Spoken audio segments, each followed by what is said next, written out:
lots of these firms will talk about continuity. When some of these crazy golf rules are part of that continuity, when do you know when breaking with tradition is actually the right move for the next generation? If tradition limits opportunity, right? So if what you are doing isn't good for the future of your community or the future of your staff, you probably need to change something. Welcome to Morrissey Goodale's Word on the Street podcast, where it's all things AE. I'm Mark Goodale, he's Mick Morrissey, and you are watching Morrissey Goodale's Word on the Street podcast. Mick, happy holidays to you. Not sure what you are getting me this year, but it should have 8 cylinders, is what I'm looking for. I see what you're saying. Yeah, you Mark. see where I'm going with that? I got the hint there. Yeah. I got the hint there. Yeah, Buy so me it's- something for Christmas is what that means. No, absolutely. Yeah. There'll be something in your stocking. Oh, Mark, okay. On Christmas morning. That's- No cold this year for you. You've done very well this year, I have to say. Thank you. Thank you very much. Well, it's great to have Jon Kramer in studio with us today. Jon is CEO of OHM Advisors, ranked number 207 on ENR's top 500 design firms list. Based in Michigan with offices in multiple states, OHM delivers design, engineering, planning, and consulting services across infrastructure, water, transportation, and community projects. Jon, welcome to the street. Thanks, guys. It's great to be here. Although I think I'm going to walk that back already. So I was talking to Mark earlier, and I was like, we're going to do this in July. And he said, Jon, there's nothing like Boston in December. It's and beautiful. I got on the airplane, and they said, oh, you're going from 22 degrees and cloudy to 22 degrees and cloudy with more wind. Yeah. And then the plane landed at 3:59, and I think the sun was setting, and the lights were coming on in the north end. So all that aside, it is great to be here. Thanks for having So me. 22 degrees, cloudy, and more attitude is what Yes. we've Oh, got for sure. Yeah, in for the sure. Boston area. Just so, ENR number 207, can we just put some other parameters there from a vital statistics perspective? You're 800 employees? Correct. In how many offices? I'm going to call it 27 offices, 8 states. 8 states. Yep. And you're headed towards 150 million in revenue. Is that directionally correct? Next year, yeah. Okay, so that's a remarkable achievement. For sure. It really is. It's congratulations to you and the team. Thank you. And Jon, it's been a long, interesting ride for you. You joined the firm when you were 19, is that right?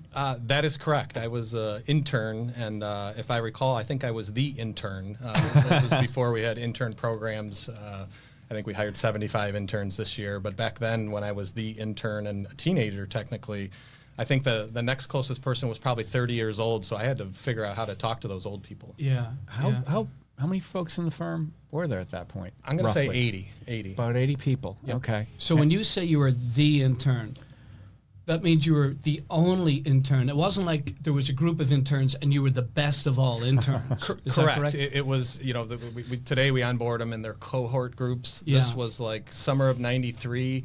You're it, and they didn't have a program, so it was fun. So just to touch on that a little bit, Yeah. not to get too far ahead, I know you're very focused on building a future-ready firm. I know that you have a very defined intern program. So how many interns do you bring on every year? I think 70 to 80 in recent years is probably right in there. That's fantastic. And then you're doing that across all 8 states or from certain schools in certain areas? Across all the states, certainly our presence in Michigan and Ohio and Tennessee is greater than some of the other states, but a lot of universities, 30 or 40 different universities that we recruit from. Thanks. How many stick, Jon? And can you talk about, let's talk about an intern success story. You starting with you. And you were the first, or you were the youngest, I guess, board member to be appointed, and that was in 2009? That sounds about right, yeah. Yeah, and did that ruffle any feathers? What was that like? Was there pressure on you? What was that experience like? Yeah, I mean, I'm sure it surprised some people, but what I like to think about it is, and especially today when I'm trying to teach lessons, that was actually my 3rd shot at the board. So I failed twice. I was probably still a teenager for one of those. Your first year as an intern, you tried to go. I can't believe I didn't get it. Yeah, what's going on? I'm the intern. But today, right, you have a shareholder or someone that wants to be a shareholder, maybe they're 40 and they don't make it, and I tell them, sometimes things are just timing. Yeah. You wait a little bit, you're going to get in eventually. Just keep doing the right things, put your head down, and you'll be there. Do you remember how old you were when you joined the board? Well, if you said 2009, you're making me do some quick math here, but I'm going to say that I was 30. Okay, so you're in your something. 30s. Yeah, Yeah, okay. 30s. Upper 30s. Yeah. Yep. Well, Abe Lincoln, didn't win right away, so I think you followed in his footsteps Good quite well. observation. Yeah. So OHM went from a single office firm to a multi-state enterprise. Was there anything that got lost in that growth, John, that you're trying to claw back in some way, or is it just it's in the rearview mirror and we keep getting better and better? Well, I mean, I think the pace of growth can certainly stifle connection, and you have to be aware of that. And when we've done some M&As, and I think one of your previous guests said something about it's not about consolidation, it's about collaboration. So you've got to keep those channels alive to make sure that you're keeping the culture where it should be. Yeah. Who's responsible for that at OHM? It's either going to, your answer, I would imagine, is either going to be everybody or you. Where is it? Well, it is everybody, but I'm certainly setting the tone for our culture. Our culture is our anchor, and there's a lot of things I could talk about on our culture. But I mean, me personally, I'm one that likes to have fun, make money, and have purpose. Yeah. So it's one thing if you make a lot of money and you're not having fun, that's not good. Right. Our purpose is advancing communities. So how easy is that when we all can align with advancing our communities, but I want to have fun and make money and help our people and our clients. So can you talk about that a little bit more? So your website, on your website, it says we're more than architects, more than engineers, more than planners. We are the firm that advances communities. What does that mean at OHM? And what does that mean if I'm joining OHM for the first time? What does it mean if I've been there 20 years? What does it mean to clients? Sure. I mean, the people. So everything we do is centered around the people, whether that's our design, whether that's our clients, or whether that's our staff. So we need to make sure that we never can forget that. One thing that I like to think of, when I look back at some of our previous cultures, we were going to close a deal. It was about 2009, and we were closing the deal, and the firm said, wait a second, we just learned that you have a no blue jeans rule. And they said that was a deal killer. And we got past that, which I was happy, and I'm actually wearing blue jeans today here. Yeah. Very stylish. But we had a lot of those rules that really weren't good for our people. We had a no popcorn rule. You could only cook microwave popcorn between noon and 1. And I got to be honest, I almost left the firm several times in the first 15 years until I got on the board. But that's like a golf rule. It's just like where did that come from? You cannot touch the ball. Yeah. And so, but you realize those things, and it's like, is that people focused? Is that people centered? Is that good for us? I mean, heaven forbid a client would come in and they want to cook popcorn, and you're going to tell them that they can't. It's 1:15, buddy. Yeah. Just, why don't you get with the program? So, but you talk about that, and lots of these firms will talk about continuity. And some of these crazy golf rules are part of that continuity. When do you know when breaking with tradition is actually the right move for the next generation? I guess you kind of answered the question. Yeah, I mean, I think if tradition limits opportunity, right? So if what you are doing isn't good for the future of your community or the future of your staff, you probably need to change something. And I was serious that I almost left several times, and sometimes you got to choose your battles, which is advice that I like to give to people. But Yeah, and leading through change, change, has it never not been changing since you've been from the board right on through to the CEO? It is continuous for sure, and I think you have to constantly be ready to adapt. There's no doubt. Yeah. Some of the most important work that you do, it's infrastructure, it's community development. You're managing all this change in the meantime, and while you're doing that, the impact of these projects, it might not even happen. You don't really feel these things for years or even decades. How do you define success along the way as you're trying to manage all this change? I think, looking back at the client, does it improve things for our client? Does it improve safety? Are you making improvements in people's lives? You know, we advance communities. Are we advancing communities? Yes. And you mentioned people are at the heart of this. And I want to go back to your I was just curious to know the interns. You say about 80 or so a year. How many, not asking for exact numbers here, percentages, but roughly, do a lot of them stick?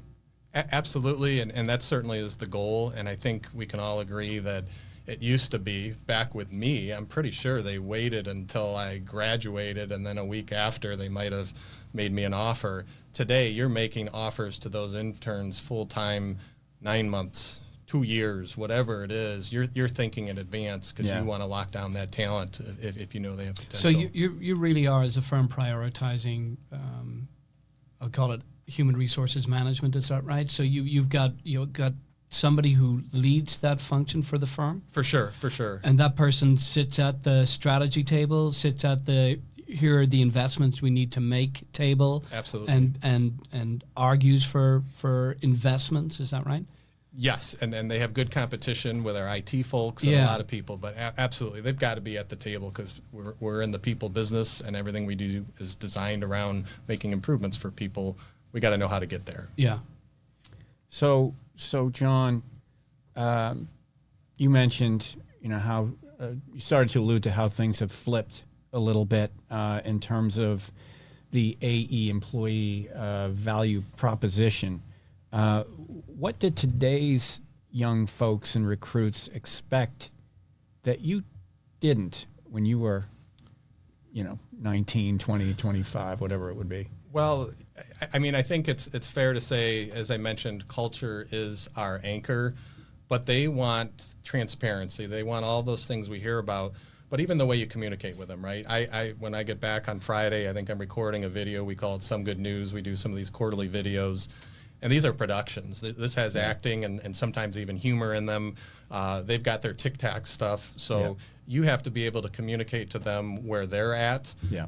But every once in a while, if I really want to lay it down with them, we go into what I call freestyle rap. So you guys are pretty good at that, right? Yeah. You can look at us and I would think you would assume that. Yeah. Right. So there's humor.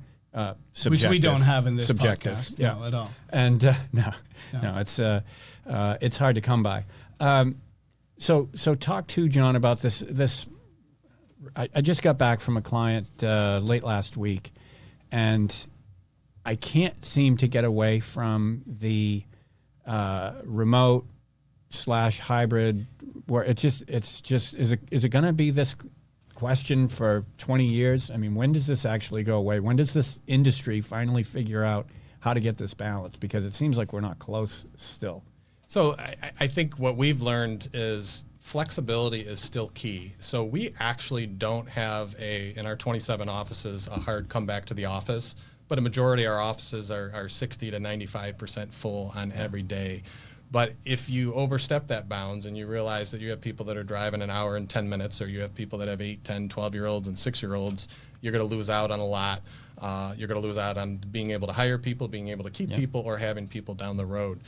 That said, I think if you are new to the firm, there's nothing better than being in person to build those relationships. If you're looking to advance in the firms, and I'll freely tell our staff this, I think if you want to advance, you need to be in that office 3, 4, 5 days a week. That's going to be better for you, better for the team, better for everyone, for sure. So commuting and childcare seem to be, wherever you go, the two items that really are important with respect to a hybrid or remote model. 14 inches of snow. Yeah, that'll do it. Commute, childcare, and climate. Yes. Right? So those are the three. Yeah, put a plow on your car and you'll be fine. Yeah. So John, this missing middle, this mid-level staff, it's a big issue around the industry. How are you doing with that? How are you making sure that you're cultivating that layer? It's being built and not eroded. Well, we definitely don't have all the answers, but we hired the Gallup organization, and they do a measurement. It's called the 12 questions that really looks at engagement, and we take it pretty seriously. And we look at all of our managers, how many people are reporting to them. is their staff engaged? Because I think the statistics, which I do believe, say something like the manager actually is responsible for 70% of that staff person's engagement. Yeah. That's interesting. You know, and speaking of managers, how do you develop those folks? Because we all need them.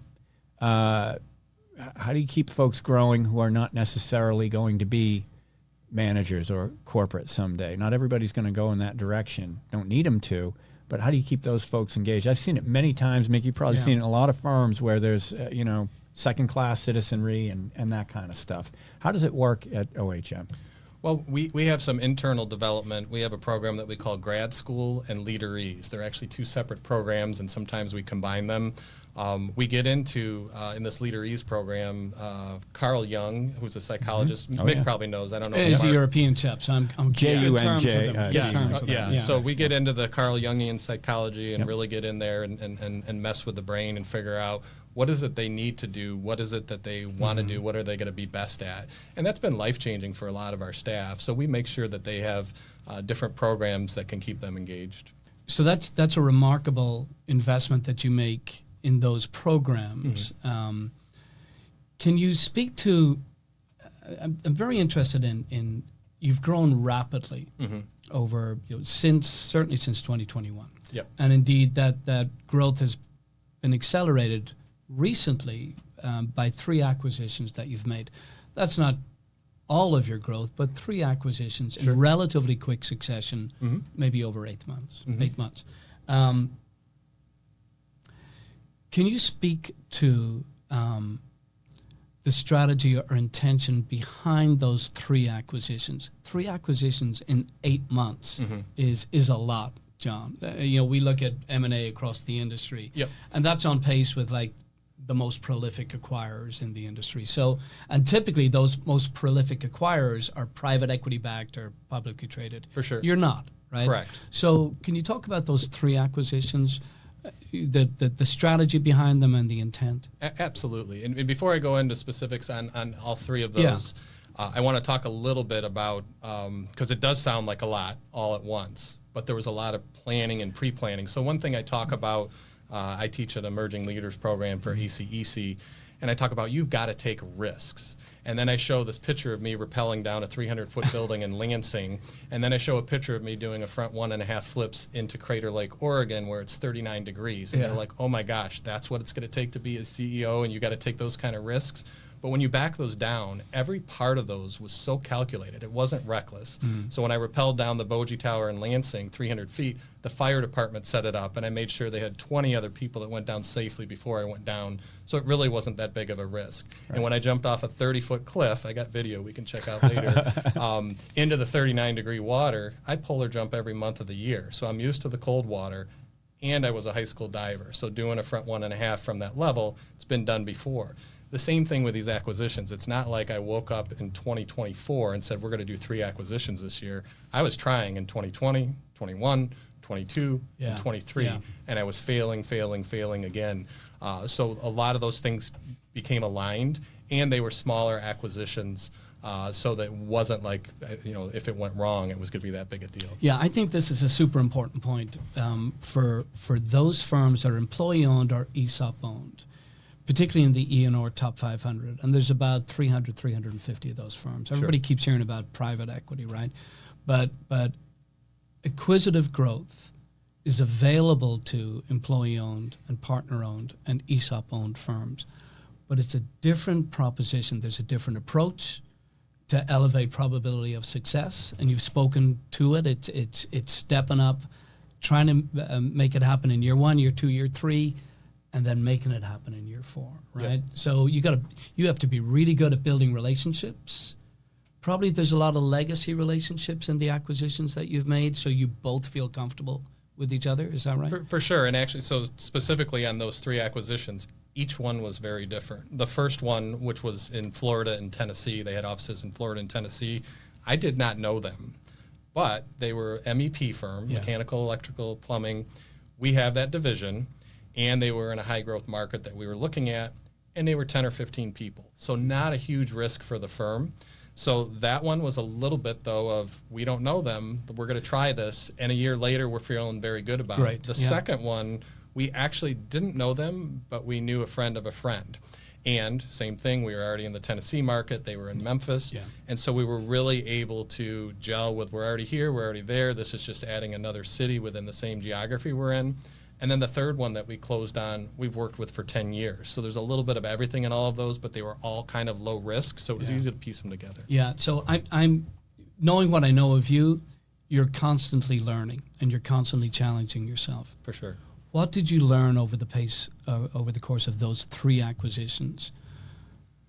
Well, it's I actually still view all of the upfront work, although we're planting seeds for a long time, it is a lot easier. The integration is where I'm hearing the headaches. I'm sitting here thinking like we did it, we closed, we met some deadlines. I feel like everything was done perfectly, and then you hear about no one trained them on the accounting systems or whatever it is like that. And so we're still working on some of our systems so that we can be more efficient in the future on that. Yeah. You know, it's like, we did it. We got it. We're at the starting line. Yay. Yeah. And so, John, you're out there competing against PEs that are out there throwing a lot of money around.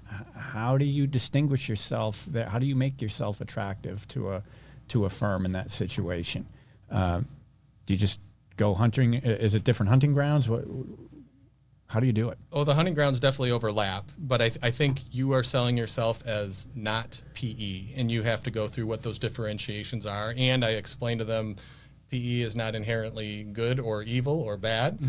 They are what they are, but this is their model. This is our model. So we're certainly looking for people that are more interested in not being part of the PE model, and right out the gate, that might have something to do with how cultures are aligning. So do you define OHM Advisors as an AE firm or an EA firm? We're definitely heavy on the E. So, but I mean, we call ourselves an AEP firm, which might not even be technical lingo, architecture, engineering, and planning services. Right. But we are 85% engineering and 5 or 10% architecture and planning. So an AEP was certainly one of the categories that Engineering News Record used to use. They've kind of changed them around a bit. So I asked the question because if you're the CEO of an 800-plus engineering firm, or if you're the CEO of an 800-plus employee architecture firm, or you're the CEO of an 800-plus employee environmental firm, it's a very different proposition than being the CEO of an 800-employee architecture, engineering, and planning firm. For sure. Right? So there's 3 disciplines that we all aspire in this industry to bring together so that we've got integrated design services for our clients. But in our experience in working in the industry, bringing that together and making it work in a beautiful way is extraordinarily hard to do, and much harder than if you're just an engineering firm or just an architecture firm or just an environmental plan firm or just a planning firm. So how do you, as a team, make that work? How do you bring it together to advance communities? And how do you bring it together to have a team that really feels like, yeah, I'm an architect, but I really want to work with this engineer to make magic happen for the client? So I went to college with a guy who was kind of a unicorn. He actually got a degree in architecture and engineering. And I'll never forget, he works for us today. His counselor, guidance counselor, whatever it was at the time, who was an 80-year-old grumpy guy, he said, "What the heck are you doing? You are either one or the other." Yeah. And I didn't care because I was just an engineer. But my friend telling me this, I was like, oh, I guess there's something there. And then when I joined OHM in 1993, we were an engineering firm. We didn't have architecture. We added that in 2009 when we were allowed to wear blue jeans. But the point being is, so I have someone that can kind of see both sides of it. I was also in charge at one point. I was vice president of engineering, so I was in charge of all the engineers. And to your point, not going to say it was easy, but that's what I did. We created a role several years before I became president, and it was the COO role. And suddenly I was put in charge, and they were very clear, that's your test. You need to be able to lead not just the engineering group, which you've done for the last 10 or 15 years. You need to lead the architects and the planners and the engineers together.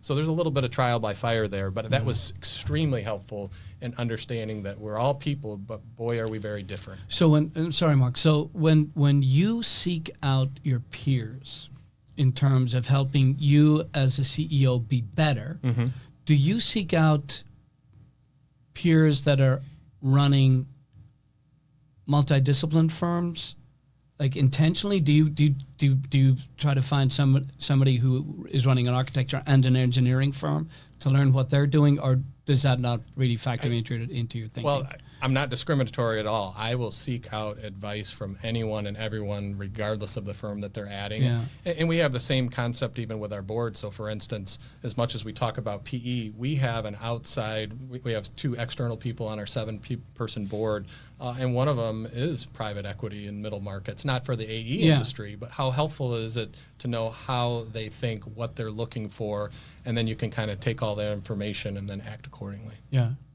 They are different cats. It was interesting, Mick. You might remember this when a long time ago we did an event at. We weren't here. We were at a different firm, but we went to Taliesin West. I don't know if you made that trip. Frank Lloyd Wright's home in the desert. You might have not made that trip.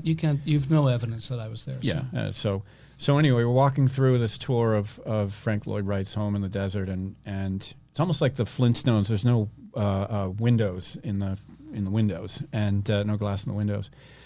So there was one that had glass. One window had glass in it, and there was a shelf with a big vase sitting on the shelf. And it was so big that Frank Lloyd Wright had cut a circle in the glass so it could fit that vase in. So the architects on one side said, "What a beautiful expression of creativity and just the thought process." And the engineers on the other side are saying, "Oh, why didn't he just build the shelf deeper? He wouldn't have had to cut a hole in the glass in the first place." So I said, "Okay, it crystallized for me right there." So that's your daily grind is working with folks like that, and getting them together can be quite difficult. What do you observe daily with their behaviors and activities, and when do they coalesce, and when do you see them butt heads, or maybe ignore each other? Well, I think hands down, we had a holiday decorating contest in our Livonia office. The architects blew them away. Yeah, absolutely blew us away. I don't know. I think it's just I view everyone as you have something to contribute. When we brought on the planners in particular, and I think it was the architects as well, suddenly I realized we could put out real proposals. As the engineering firm, you were going to put out the 3-inch thick, back when they were paper, proposals that just told them everything you knew and how great it was going to be, and it was all black and white. Spiral binder. Yes. Yeah. And then we would lose to a landscape architecture firm that had 3 pages, but they were colorful. There was a little bit of color. Yeah. And wow, to be able to blend those two things together and say, this is how we're going to win the big engineering job or the big architecture job or whatever it is.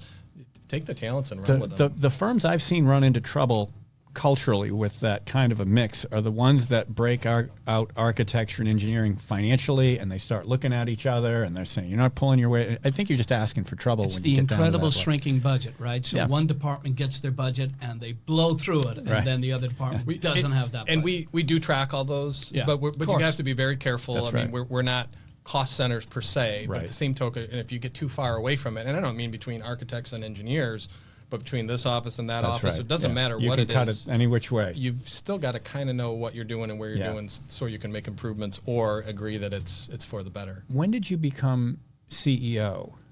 What year was that? So this is the completion of my 5th year. Yeah. So it was during COVID, and we delayed it by 6 months just because I That's was right. COO during COVID. You So were- January 1st of 21. You were pretty new. I think you were like months old. Yes. When I worked with you guys. Right. I didn't even shave back then. That's right. Right. That's right. Yeah.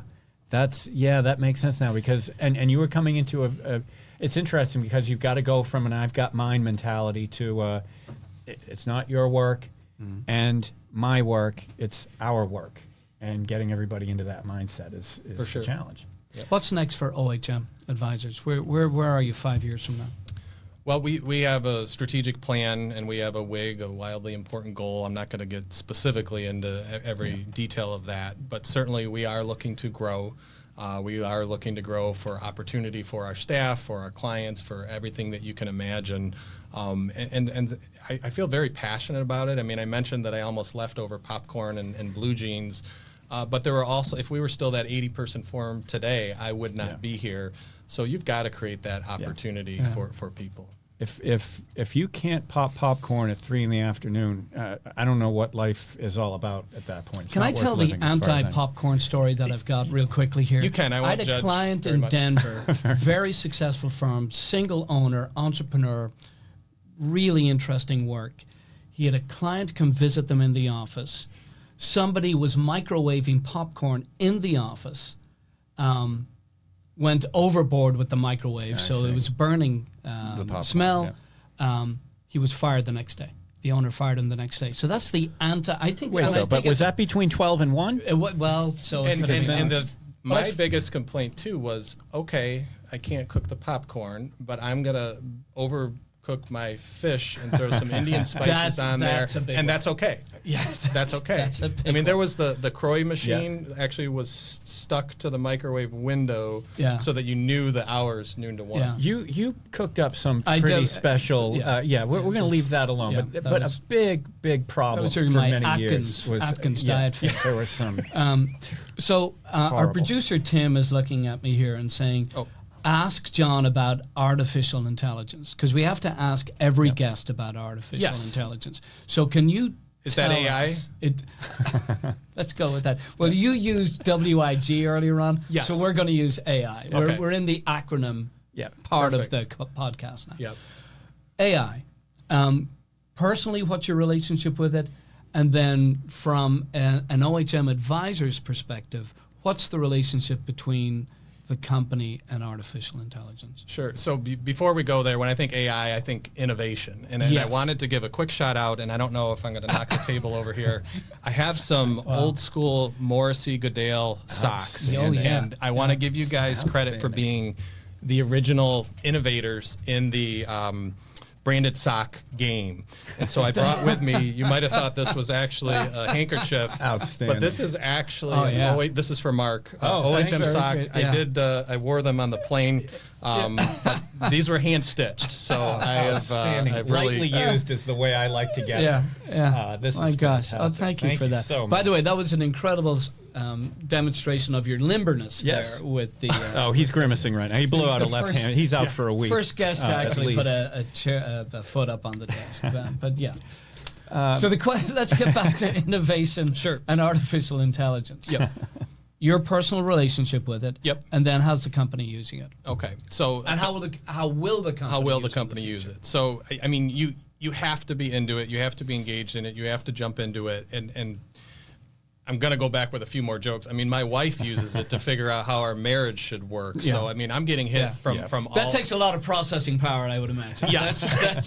Yeah. We have to not run it between 3 and 7 p.m. or they charge more I couldn't money. get on yesterday. Did that have something to do with it? But you have to have teams in your office that are engaged in this, that are energized by it, that are looking at it. Do I use ChatGPT? Do I use certain things? I'm obviously not designing or doing any modeling, but you have to have that trust in your team. Yeah. And I like to think of it, back when I was at the University of Michigan, I was good at physics. And I was really smart. As a matter of fact, as a teenager, I probably thought I was the smartest person in the room.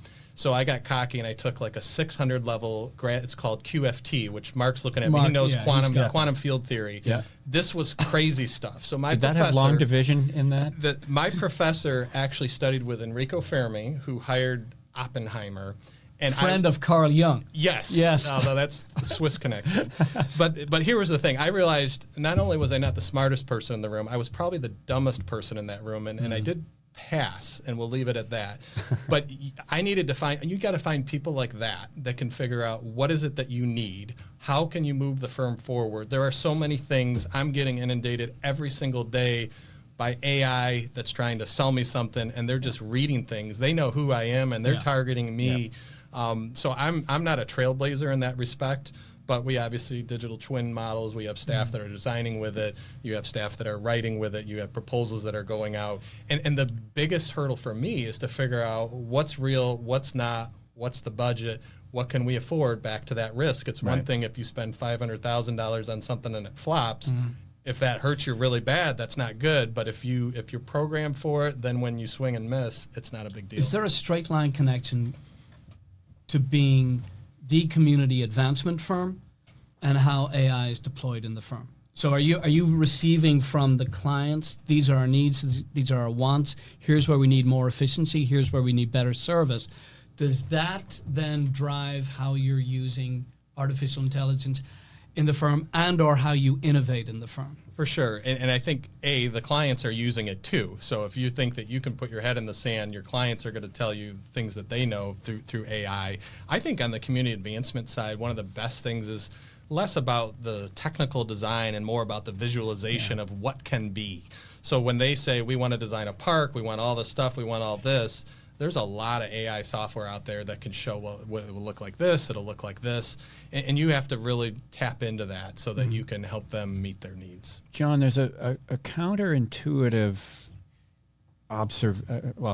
something's happening out there that seems to be counterintuitive to me, and I'm not sure if you see it in your firm, but in the last half a dozen or so firms I've worked with, I keep hearing about how some of the younger folks are reticent to using AI because through high school and through college, it's really kind of beaten out of them. Frowned upon. To use it, it's frowned upon. Thank you. Better way to say it. It's the equivalent to no popcorn. That's right. Well, between 12 and 1. But it seems to be that the more experienced folks, the old, stodgy ones, are all about it, all for it. And the younger folks are a little slower to come along. Are you seeing that as well? I think maybe at the high school level, that might be the case. The teachers are saying they can't use it. At the college level, so I have two kids that are college age, a sophomore and a senior. Where do they go, John? University of Michigan, which good is school. Yes. It's a basketball school now, as I like to say. But they actually share a Chat GPT level 7. I don't know. They actually pay money for it. I don't actually have an account that I pay money for.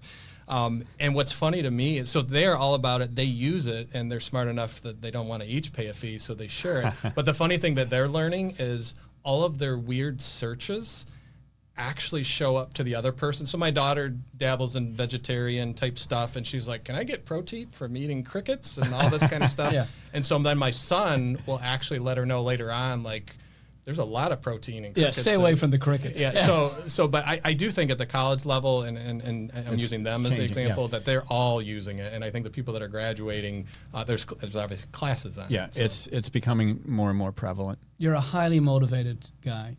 You're super successful, and you've had that pattern now for a long time. You're super successful in high school and in college. Except for that grad level physics. That's right. Yep. So, what motivates you now? So, I mean, I think a couple things. One, as I mentioned, I want to have fun, make money, and have purpose. I have all of those things, so that motivates me. But I think, and you guys talk about it, that existential weight on the CEO's shoulders of what is next. And even though, so I'm 52, so maybe I'm working 10 more years, 12 years, or whatever else, what is next actually has to be planned now, even if I'm CEO for another 10 years, 5 years, 12 years, whatever it is. So that is one of my big motivations, is making sure that I get that right. What is it that I can do, that I can put into place now? What more can I learn now, so that when that time comes, it's no riskier than doing a front 1.5 into Crater Lake 39-degree water. You're one of the younger CEOs in the ENR 500. Median age is up at 59. You're 52. I'm always interested. In your career, have you had to lay people off because things have slowed down? Yes, but But we never had what I would call any waves. It was almost just very selective, things weren't working out type thing. Yeah. And 2009 was our toughest thing. Yes.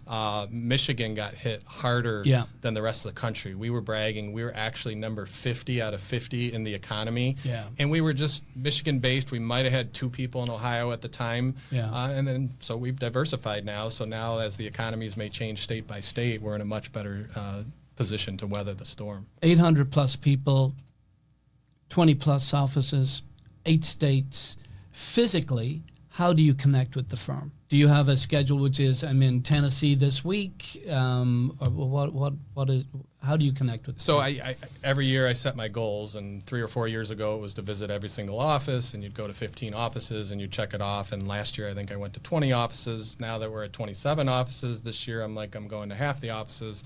But then you have your team of vice presidents. So now you push all those goals Yeah. down. They have to go to every office. And now when I go to office, it might be more targeted of what am I going to talk with them on, when was the last time I was there. But absolutely getting there in person is something that I do. It's not enough just to push videos out, and it's not enough to just kick out emails on behalf of the firm. It's like you got to be there and visit with the staff. How many owners in the firm now? We have 58 owners, but we just added 12, so we'll be right about 70 owners here. Congratulations. Very well And done. Congratulations to those folks as well. That's For sure. great. Very Yeah. exciting time for them. Yeah. You know, John, you're an equal opportunity learner, it seems to me, and you learn from anybody. And you seem to be a lifelong learner and always challenging yourself and so forth. What's the best piece of advice you've received from a junior staff member?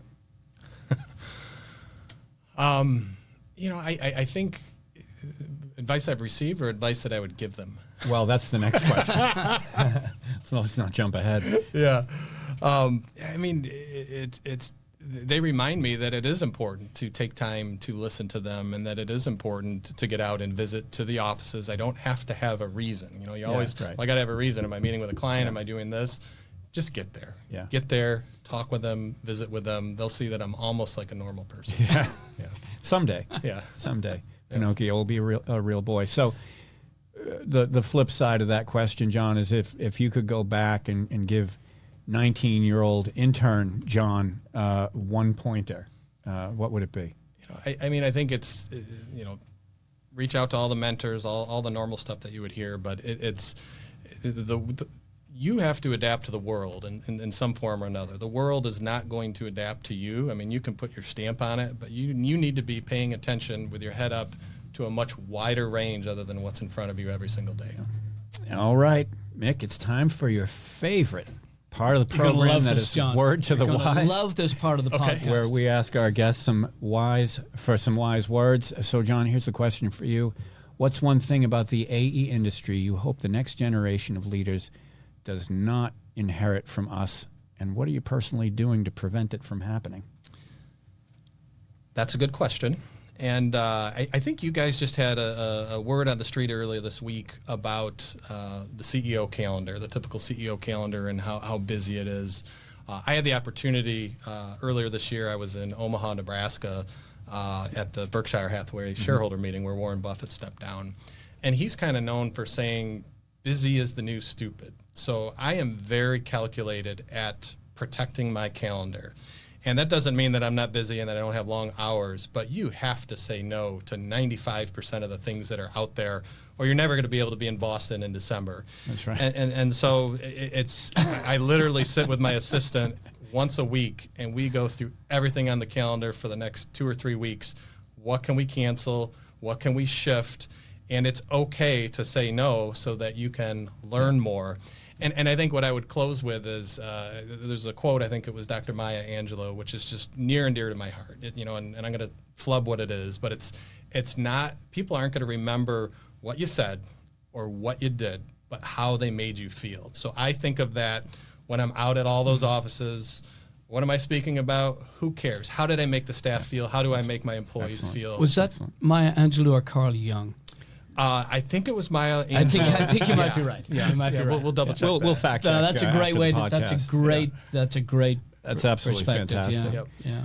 John, we really appreciate you coming out to Boston to be with us and enjoy the colors of gray and brown. Yes. For sure. Yep. And we want to thank everybody else out there for joining us today, certainly our viewers. And as always, please like and subscribe, and we hope to see you next time on the street. Thanks, guys. Thank you.